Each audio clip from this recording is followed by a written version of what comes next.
Greetings. My name is Mehran Ebadolahi, and I'm coming to you from BarMax.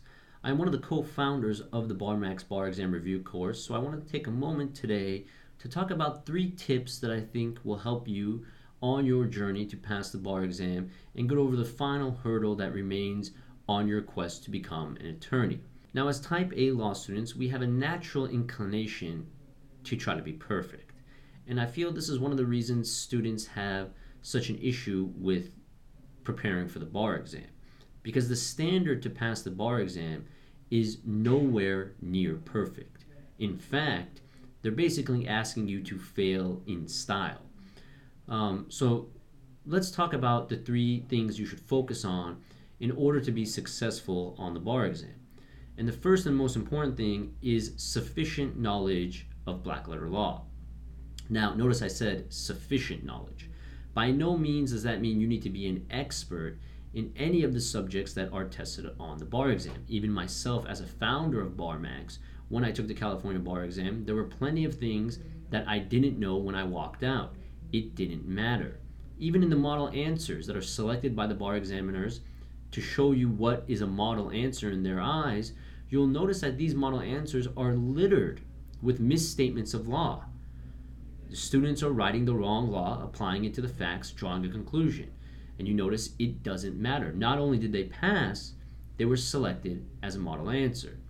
So really keeping that in mind is really important, because you don't want to be overwhelmed, and you can quickly be overwhelmed if you try to master or become an expert in any of the subjects that appear on the bar exam. Again, this is a minimum competency exam. You want to know enough to apply to the facts that you're going to encounter on the exam and nothing more. I realize that, again, as Type A law students, it's very hard for us to break from this standard of perfection that has driven us our entire lives, but for the bar exam, doing so is the difference between losing your mind and being calm and composed and processing enough of the information for you to be successful come test day. So, once we get the black letter law mastered, we also don't want to master it in a vacuum, because, again, learning the law in a vacuum doesn't really help us. We're learning this law for one purpose, and that is to pass the bar exam. So the best way to do that is to learn it how they're going to test it on the actual bar exam, and the best way to do that is by practicing on real previous bar exam questions. You don't want to use made-up questions or perfect answers, because neither of those are going to be the standard on the day of the exam. You want to practice on real questions with real model answers written by actual students, so you can keep the bar in perspective. What is going to be expected of you to pass the bar exam? And also, some of these theories can be quite abstract, and it's really helpful to see how they are tested in practice. How do they appear on the bar exam? How am I going to approach these hypotheticals, fact patterns, and apply the law that I've learned to come up with my answer? So it's an extremely important thing to keep in mind. Teach yourself to the exam. Again, a fundamental tenet of standardized test prep, which I'm sure you remember from your LSAT prep days. There is no reason to prepare on made-up questions. After we get through the black letter law, we want to turn our attention to IRAC, which is, I'm sure, something that we are all familiar here, since we all went to law school and we've all taken legal writing. IRAC, issue, rule, application, and conclusion.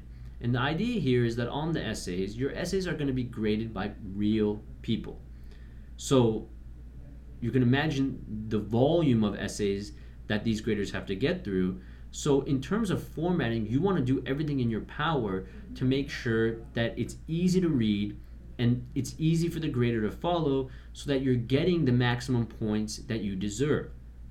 Now, an example I always use for our students is, imagine that my essay response was one long paragraph with no line breaks, no paragraph breaks, just one long body of words. What would the grader think when the grader encountered my answer? And compare that to the world where my essay is very nicely and neatly organized, with headers as roadmaps. And underneath each header, I have detailed IRAC, where every single part of IRAC is a different paragraph. The header is going to be my issue. So then my first paragraph after my header is going to be my rule. My second paragraph is going to be my application of that rule to the specific facts in this case. And my last paragraph is going to be my conclusion.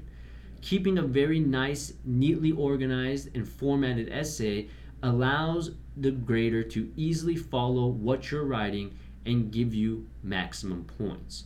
So that is going to be the second important key to your success on the bar exam. Your ability to IRAC and format your essay responses in a way that it's easy for the grader to follow and again give you points for the issues that you're spotting and the rules that you are applying. Again, no need to be perfect here, as will be demonstrated by the model answers selected by the bar examinees. You are going to see misstatements of the law. It doesn't matter. Nobody is going to score a perfect score on the bar exam, and if by chance you happen to, you wasted your time because the standard again is failing in style. Anything above the minimum score needed to pass was a waste of your time. Again, minimum competency exam. And again, by trying to push yourself to be perfect, you'll only overwhelm yourself and cause yourself to not process any of the information, let alone the bare minimum that is going to be required of you to be successful. And the third and final tip here about how to be successful on the bar exam is about following directions. You want to answer the questions that they're asking you. Don't make up your own question and go off on tangents. And this is particularly true for the performance test section. The beauty of the performance test section is that it's a closed universe. There is no need for you to bring any outside information into a performance test. Everything is self-contained in the library and client file. So it's really up to you to follow the directions and do what the bar examiners are asking you to do. Do not do something else. Do what the question asks, and you are sure to be successful. I hope you found this brief video useful. If you did and you're looking for a little bit more help on the bar exam, please make sure you download BarMax Bar Exam Review for free from the App Store today. It includes free NPRE prep for those of you who have yet to take the NPRE exam. It's a great place to start and increase your familiarity with our app and our vision of bar exam prep. Mehran Ebadolahi signing off from BarMax.